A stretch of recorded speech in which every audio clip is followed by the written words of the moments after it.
Number two, Bloodraven. Brendan Rivers, man.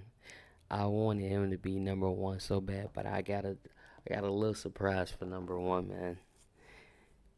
Brendan Rivers, aka Bloodraven, aka Lord Bloodraven. He's like Itachi. I don't know if anybody watched Naruto, but he's like the Itachi to me. He's such a mysterious character, especially when you first start hearing about him. In the books they give his whole character and what he did. How he fought his bitter steel for Shiera Seastar, which is supposed to be the beautiful Targaryen. I hope they showed them in Night the Hedge Knight, Night of the Seven Kingdoms. They say she's supposed to be the most beautiful Targaryen, but watch they get somebody that's not even like that good looking. You know how they get down on TV. It's gonna be somebody's relative. Oh, let my daughter's. She could play the part. It's gonna be like I can't think of no UK actress right now, but somebody from the UK's daughter. It's gonna piss me off. But she's supposed like oh my god, remember Rhaegar's character, the guy that they. It's not the most beautiful man. Stop it. But anyway, I digress. Brandon Rivers, man, a bowman. Something I probably would have been like. I'm not that tall of or big of a guy, like, but I'm pretty strong and fast, and I could fight. So I probably I always loved bowman when I read medieval stories. Man, he was more of a bowman. Bitter still got the best of him one time. That's why he took his eye.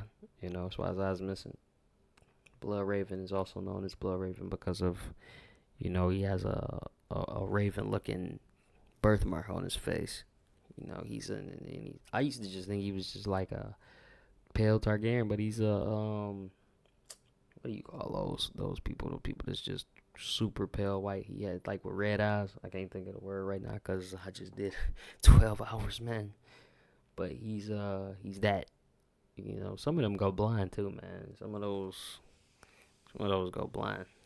I can't think of the word right now, man. Oh my god, I'm done. But yeah, Brendan Rivers is half Targaryen. You know what I mean? And he makes his way in the court though. Like it's not like he's just out there. That he comes from the Targaryen king that starts legitimizing all of the bastards, man.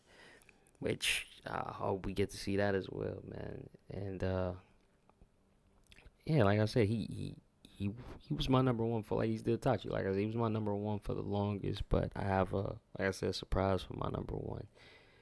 Bloodraven is also accused of using magic. We get to see him in the show, even though he's doesn't have any of the characteristics in the show. But he shows up in House of the Dragon with I like the actor who they cast. He's pale and thin, and he looks the part of what you read in the books.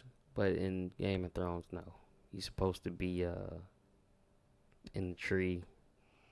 They got was it Max von Sydow who they got played and they changed the actor. I was so mad, man. The first guy kind of looked like him. The first guy was better, but they got Max von Sydow and it just looked nothing like him. It was terrible. He's a decent fighter. He has spirit.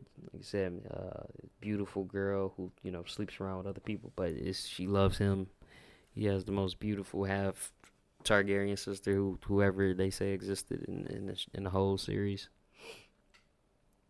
Bloodraven is a tactical genius, is what like how it's portrayed. He's that sympathetic character. He's that character that loses a lot, but is still powerful. You know what I mean? Still works on his power. He carries Dark Sister. Damon had it. I think he had it. He's the one that gets it. Cause I think Dark Sister floats. It's Dark Sister, right? Floats from when Damon fell in the water and they actually retrieve it. And Bloodraven gets it. I wonder where it is now. And he has I wonder in the book if in the books John mess around and get Dark Sister. So, Bloodraven is holding my favorite Targaryen sword. It's another reason why he's so high up on this list. He just has the arsenal. He goes up to he does some type of betrayal, but it's not really a betrayal, but it's a betrayal to the realm. So they send him up north. He would have got left up north, but he was the chef up north. Y'all know what I'm talking about. But they sent him to the wall. and he became a man of the Night's Watch. You know, they said he was a great leader up there as well, and then he just disappeared one day. You know, like hopefully we get to see some of these stories with a Knight and Seven Kings. Like I really love Bloodraven, man. But you know, that's my number two, man. Brandon Rivers, Bloodraven.